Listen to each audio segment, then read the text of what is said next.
दोस्तों इस वीडियो में जानेंगे कि इंटरव्यू कैसे दिया जाता है, इंटरव्यू की तैयारी कैसे करें। आप किसी भी यूनिवर्सिटी में किसी भी स्कूल में एडमिशन लेना चाहते हैं और या किसी जॉब के लिए आप इंटरव्यू की तैयारी करना चाहते हैं तो इंटरव्यू का जो फॉर्मेट है मोर और लेस सेम है। तो इस वीडियो में आपको बहुत अच्छे से बताऊंगा कि इंटरव्यू की तैयारी कैसा करना चाहिए और जिनको इंटरव्यू से डर लगता है ये वीडियो देखने के बाद उसके अंदर से डर खत्म हो जाएगा। चाहे लड़का हो या चाहे लड़की, चाहे एमबीए के इंटरव्यू की तैयारी कर रहे हो, चाहे 9th क्लास का 6th क्लास के या क्लास फर्स्ट की तैयारी कर रहे हो, सबके दिल में जो दिमाग में डर बैठा हुआ है, भय बैठा हुआ है, फियर बैठा हुआ है, वो सब खत्म हो जाएगा। तो स्टेप बाय स्टेप मैं आपको बताऊंगा, तो वीडियो को पूरा जरूर देखिएगा और चैनल पर नए हो तो क्या करना है, सब्सक्राइब कर लीजिएगा और वीडियो पसंद तो आएगी ही तो लाइक तो जरूर कर दीजिएगा। अब जानते हैं सबसे पहले कि इंटरव्यू होता क्या है। सबसे पहले यही जानते हैं कि इंटरव्यू होता क्या है। Interview essentially a structured conversation, एक स्ट्रक्चर वे में एक बिल्कुल सही तरीके से बातचीत होती है, कन्वर्सेशन होती है, ठीक है, जहां where one participants ask questions, एक पार्टिसिपेंट होते हैं क्वेश्चन पूछते हैं। जैसे इस पिक्चर में आप देख सकते हैं कि ये साहब है जो क्वेश्चन पूछ रहे हैं और 3 जो बच्चे बैठे हुए हैं वो इंटरव्यू दे रहे हैं, ठीक है। ये 3 समझ लीजिए पूछने वाले हैं और एक ये इंटरव्यू देने वाले हैं। तो इंटरव्यू में कभी 3 बच्चों का भी एक साथ बुला लिया जाता है, कभी सिंगल सिंगल करके भी बुलाया जाता है। तो आपको घबराने की जरूरत नहीं है। यूनिवर्सिटी के पास जितना टाइम होता है उसके हिसाब से वो लोग काम करते हैं। कोई फिक्स फॉर्मेट नहीं है कि अकेला ही बुलाया जाएगा, कोई फिक्स ये भी नहीं कि ग्रुप में बुलाया जाएगा, ठीक है। ये तो क्लियर हो गया। और आप इंटरव्यू लेने वाले में 2 लोग भी हो सकते हैं, 3 भी हो सकते हैं, 4 भी हो सकते हैं, 5 भी हो सकते हैं। इसका भी कोई क्राइटेरिया फिक्स नहीं होता है। लेकिन आप इंडिविजुअल है, आप अकेले हैं, आपको इंटरव्यू देना है तो ये जान लीजिए कि इंटरव्यू क्या होता है। इंटरव्यू वही होता है, एक स्ट्रक्चर्ड कन्वर्सेशन होता है, स्ट्रक्चर वे में बातचीत होती है जहां एक पार्टिसिपेंट्स होते हैं जो सिर्फ सवाल पूछते हैं और आप लोगों का जवाब देना होता है, ठीक है। ये होता है इंटरव्यू। इंटरव्यू कुछ भी नहीं होता है, एक आदमी से सवाल पूछा जाता है और एक आदमी जवाब देता है, ठीक है। सीधे सीधे बात है इंटरव्यू। आजकल शादियां होती है लड़कों को, लड़कियों का तो भी आपस में इंटरव्यू होता है कि आप करते क्या हैं, लड़की क्या करती है। तो ये सब इंटरव्यू का जो मामला है वो हमेशा हर जगह है, चाहे आप स्कूल की बात करें, चाहे आप कॉलेज की बात करें, चाहे जॉब की बात करें या जॉब के बाद शादी की बात करें, तो इंटरव्यू जीवन भर चलता रहता है। तो यही जीवन में डर अभी इस वीडियो में हटा लीजिए। अब बात करते हैं स्टेप 1 में। 5 स्टेप बताऊंगा, इसमें इंट्रोडक्शन का भी एक स्टेप होता है जो मैं आपको आखिरी में बताऊंगा कि इंट्रोडक्शन कैसे देना चाहिए। पहला स्टेप है कि फर्स्ट इंप्रेशन काउंट। अब फर्स्ट इंप्रेशन में क्या क्या है, देखिए, कोई रूम है, आपको घुसना है तो आपको परमिशन तो लेनी पड़ेगी कि मे आई कम इन सर या मे आई कम इन मैडम, ये आपको पूछना है। तो परमिशन मिलेगा तब आपको एंट्री लेना है। ये नहीं कि आप जैसे बारात में गए कि कोई पंडाल में घुस गए, किसी रूम में घुस गए, घुस के जाके बैठ गए, ऐसा नहीं होता है इंटरव्यू। इंटरव्यू में आपको किसी भी रूम ऑफिस में जाना है तो वहां से परमिशन लेना है कि मे आई कम इन सर या मे आई कम इन मैडम। परमिशन मिलेगा तब आपको जाना है, क्योंकि पहला जो इंप्रेशन होता है ना वो बहुत इंपॉर्टेंट होता है। इसलिए मैंने स्टेप 1 में लिया है कि पहला इंप्रेशन काउंट होता है। तो घुसते वक्त आपको परमिशन लेना है, ठीक है। उसके बाद आपको बैठना नहीं है। जब परमिशन मिले बैठने के लिए, इंटरव्यूअर जो होते हैं वो बोलेंगे कि प्लीज बैठ जाइए, प्लीज हैव अ सीट, तब आपको बैठना है। और बैठते समय थैंक यू जरूर बोल देना है, शुक्रिया जरूर बोल देना है, धन्यवाद जरूर बोल देना है। जो भी आपको सहूलत हो बोल सकते हैं कि धन्यवाद सर, ठीक है। किसी ने आपको बोला बैठने के लिए तो आप बैठ जाइए और बोलिए धन्यवाद सर बस, या थैंक यू सर, ठीक है, बैठ जाइए। बैठने के बाद आप, जैसे बहुत सारे लोग पैर हिलाते हैं, बहुत लोग हाथ हिलाते हैं, कोई लोग इधर उधर देखते हैं, कोई उंगली आंख कान में लगाते हैं, बाल ऐसे करते हैं, वो नहीं, बिल्कुल आराम से बैठिए जैसे दोस्तों के साथ बैठते हैं। अब दोस्तों के साथ कहने का मतलब ये नहीं कि पैर पे पैर चढ़ा के बैठना है, सीधा बैठना है, प्रोफेशनली बैठना है। और बैठते समय आपको ये ध्यान रखना है कि आप बिल्कुल पैर और ना हिलाएं, क्योंकि सामने वालों को इरिटेशन होती है। तो पहला स्टेप हो गया कि आप बैठते वक्त, आने से लेकर बैठते वक्त, और आपको जैसे घुसना है तो गुड मॉर्निंग भी बोल सकते हैं, नमस्कार भी बोल सकते हैं। देखिए, good morning, good evening, good night, ये तीनों कंफ्यूजिंग वाला है। कि अगर 11 बजे है, 12 बजे है तो गुड मॉर्निंग बोलना है कि गुड आफ्टरनून बोलना है, 4 बजे इंटरव्यू हो रहा है तो गुड आफ्टरनून बोलना है कि गुड इवनिंग बोलना है। तो इसमें कंफ्यूजन होता है, सबसे अच्छा है नमस्कार। इसमें टाइमिंग का कोई फैक्टर है नहीं, या आप सलाम अलैकुम भी बोल सकते हैं, सत श्री अकाल भी बोल सकते हैं। नमस्कार मुझे बेस्ट लगता है क्योंकि इसमें टाइमिंग का कोई फैक्टर नहीं है और सभी को बोल सकते हैं, कोई इसमें बात नहीं है। ठीक है, तो पहला इंप्रेशन में यही हो गया, घुसने से लेके बैठने से लेके नमस्कार तक। आप अगर बैठ गए, अब आपके पास क्या होगा, स्टेप 2 में देखिए इंट्रोडक्शन वाला पार्ट है, उसके बाद वो मैं 5वां स्टेप में बताऊंगा। लेकिन स्टेप 2 ध्यान लीजिए कि आपसे क्वेश्चंस क्या पूछे जाएंगे, आपसे क्वेश्चन क्या पूछे जाएंगे, आपसे क्या सवाल पूछे जाएंगे।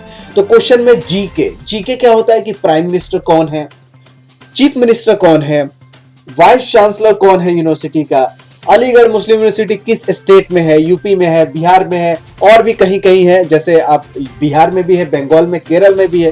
तो एएमयू की तैयारी कर रहे हैं तो एएमयू के बारे में जानना है, जामिया की तैयारी कर रहे हैं तो जामिया के बारे में जानना है, बीएचयू में इंटरव्यू दे रहे हैं तो बीएचयू के बारे में जानना है, जेएनयू का इंटरव्यू दे रहे हैं तो जेएनयू के बारे में जानना है, डीयू का इंटरव्यू दे रहे हैं दिल्ली यूनिवर्सिटी के तो उसके बारे में जानना है। तो जीके का मतलब तो कोई सिलेबस नहीं होता है, ये सागर है, अता है, लेकिन फिर भी आपको जहां पे जा रहे हैं इंटरव्यू देने, उस यूनिवर्सिटी, उस संस्था, उस ऑर्गेनाइजेशन के बारे में जानकारी होनी चाहिए। उसके बाद जो जानकारी होना चाहिए कि आजकल पॉलिटिकल लीडर्स कौन है, जैसे बिहार का सीएम कौन है, यूपी का सीएम कौन है और एमपी का सीएम कौन है।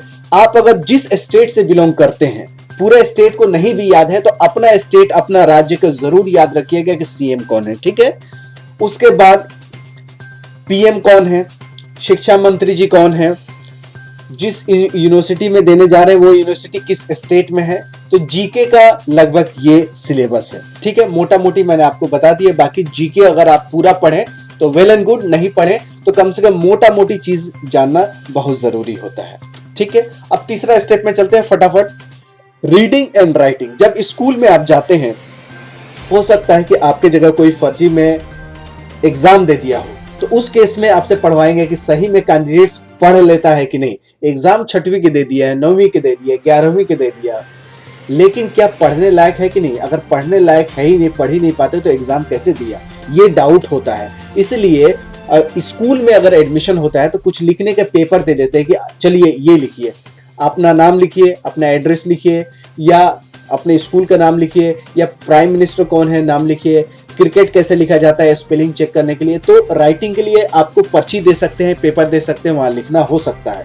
कुछ दे देंगे आपको लिख के, या किसी एक कैंडिडेट से लिखवा लिया, दूसरे से बुलवा लिया, ये भी हो जाता है। तो रीडिंग राइटिंग जरूर होना चाहिए, स्पेशली स्कूल्स के लिए। ये एमबीए वालों के लिए नहीं है, लेकिन जीके सबके लिए है, सबके लिए जरूरी है।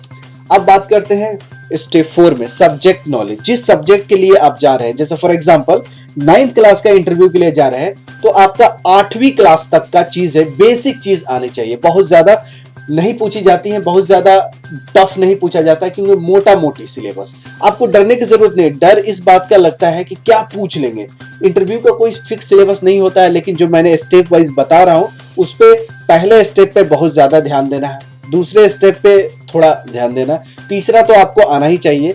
चौथा सब्जेक्टिव नॉलेज, आपसे जैसे न्यूटन्स का लॉ पूछ लिया जाता है, जैसे आपको ओम्स लॉ पूछ लिया जाता है, या आपसे पूछ लिया जाता है कि वर्क एनर्जी पावर क्या होता है, बेसिक चीज करंट वोल्टेज क्या, मतलब इतना छोटा कि जैसे 8वीं में क्या पढ़ा जाता है उसको पूछ लिया जाता है। और उसमें से अगर कोई क्वेश्चन का जवाब आपको नहीं भी आता है तो आप बोल सकते हैं सॉरी सर, सॉरी जरूर लगाना है, सॉरी सर मुझे ये नहीं आता है, मैं कोशिश करूंगा कि इस यूनिवर्सिटी या इस कॉलेज में आके मैं सीखूं। तो टीचर जो होते हैं, जो इंटरव्यू लेते हैं, वो खुश हो जाते हैं कि अरे रहने दो, नहीं भी आता है 2 क्वेश्चन ना, तो घबराने की जरूरत नहीं है। टीचर कहते हैं कि यूनिवर्सिटी कॉलेज में आ रहे हैं सीखने के लिए ना, आप लोग इंटरव्यू में जा रहे हैं किस लिए, एडमिशन के लिए। एडमिशन क्यों ले रहे हैं, कॉलेज में सीखने के लिए। तो अगर आपको बहुत सारे क्वेश्चन पूछी जाती है, जैसे 10 क्वेश्चन पूछी जाती है, 10 में से अगर 5 भी बताते हैं तो बहुत अच्छा है। ठीक है, कि इंटरव्यू में आपको बहुत सारे चीज अदर काउंट होता है। सब्जेक्ट का नॉलेज का टेस्ट हो चुका है, अब आपका इंप्रेशंस का, बात कैसे करते हैं, सही में आप वही कैंडिडेट हैं जिन्होंने एग्जाम दिया है, आपको रीडिंग राइटिंग आती है कि नहीं, जनरल नॉलेज है कि नहीं, ये सब्जेक्ट पे बहुत ज्यादा ध्यान नहीं देना है। ठीक है, 5वां जो सबसे इंपॉर्टेंट है वो है सेल्फ इंट्रोडक्शन। सेल्फ इंट्रोडक्शन कैसे देना है, फॉर एग्जाम्पल मेरा नाम है रमेश, तो मैं बोलूंगा कि मेरा नाम आपसे पूछा जाएगा कि रमेश इंट्रोड्यूस कीजिए अपने आप को या अपने परिचय दीजिए। तो परिचय में मैं बोलूँगा, मेरा नाम रमेश कुमार है, मेरा पिताजी का नाम श्री प्रदीप है, और श्री जरूर लगाना है या जनाब लगा सकते हैं या मिस्टर लगा सकते हैं, जो आपकी सहूलत हो। मेरे माता का नाम जैसे ये फलां देवी है, कुछ भी बोल सकते हैं, जैसे आरीबा है, आरीबा देवी हैं, या बोल सकते हैं सोनिया देवी हैं माँ का नाम। उसके बाद आप ज़रूर बताएं कि आप कहाँ का रहने वाले हैं। जैसे आप रहने वाले हैं यूपी के, तो आप बता सकते हैं मैं यूपी में सहारनपुर ज़िले के हूँ, या आप एमपी में मैं इंदौर के रहने वाला हूँ। कहीं का भी आप बता सकते हैं, यूपी, बिहार, झारखंड। तो पहले आप अपना नाम बताना है, नाम के बाद फादर के नाम, फिर मदर के नाम। मदर फादर में श्री जनाब ये ज़रूर लगा दीजिएगा। कहाँ के रहने वाले हैं, ठीक है, किस स्कूल से पढ़े हैं, और मीडियम क्या है, सीबीएसई बोर्ड से, बिहार बोर्ड से, यूपी बोर्ड से, जो बोर्ड से पढ़े हैं उसके बारे में बताना है। अगर आपके पास लगता है कि और बताने के चांस है तो बता सकते हैं हम लोग 2 भाई हैं 2 बहनें हैं, या 1 भाई है 1 बहन है। और आपके फादर क्या करते हैं ये इंपॉर्टेंट है। मदर क्या करते हैं, फादर अगर टीचर हैं या फादर कहीं जॉब कर रहे हैं तो आपको बताना चाहिए कि मेरे फादर ये काम करते हैं। मदर हाउसवाइफ है तो हाउसवाइफ बताना है। और आप ये भी पूछे जा सकते हैं कि आप किस चीज़ में रुचि रखते हैं, आपका इंटरेस्ट क्या है। तो आप अगर क्रिकेट में इंटरेस्ट रखते हैं तो क्रिकेट के बारे में बात करिएगा, फुटबॉल के इंटरेस्ट रखते हैं तो फुटबॉल, मूवी, गेम्स, जो जिस चीज़ में इंटरेस्ट है, इंटरेस्ट ज़रूर शो कीजिएगा। क्योंकि एक्स्ट्रा करिकुलर एक्टिविटीज़ स्कूल में भी ज़रूरी है, कॉलेज में भी ज़रूरी है, और पूरे जीवन में ज़रूरी है। खेलना बहुत सेहत के लिए लाभदायक होता है, और कोरोना काल में सबने देख लिया है कि जिसका हेल्थ फिट है वही हिट है। तो आपको एक्स्ट्रा करिकुलर एक्टिविटीज़ होना चाहिए, चाहे ज़्यादातर अगर आउटडोर गेम्स है तो वेल एंड गुड। अगर आपको जो शौक है वही बताना है, ये नहीं कि मैं जो बता रहा हूँ वही बताना है। बोल सकते हैं कि मैं क्रिकेट खेलना शौकीन रखता हूँ, या फिल्म देखने की शौकीन रखता हूँ, जैसा भी हो। लड़की है तो बोल सकते हैं मैं सीरियल देखने को मैं शौकीन हूँ, या मेकअप में शौकीन हूँ। जो भी आपको मन है वो सही में बता दीजिएगा, और मन से जो बताइएगा तो आपको डर नहीं लगेगा। डर उसी को लगता है जो ये 5 स्टेप नहीं जानता है। और इंटरव्यू में ज़्यादा दिमाग लगाने की ज़रूरत नहीं है, क्योंकि मेन 99% जो आपका काम है वो आपने रिटन टेस्ट में कर चुके हैं।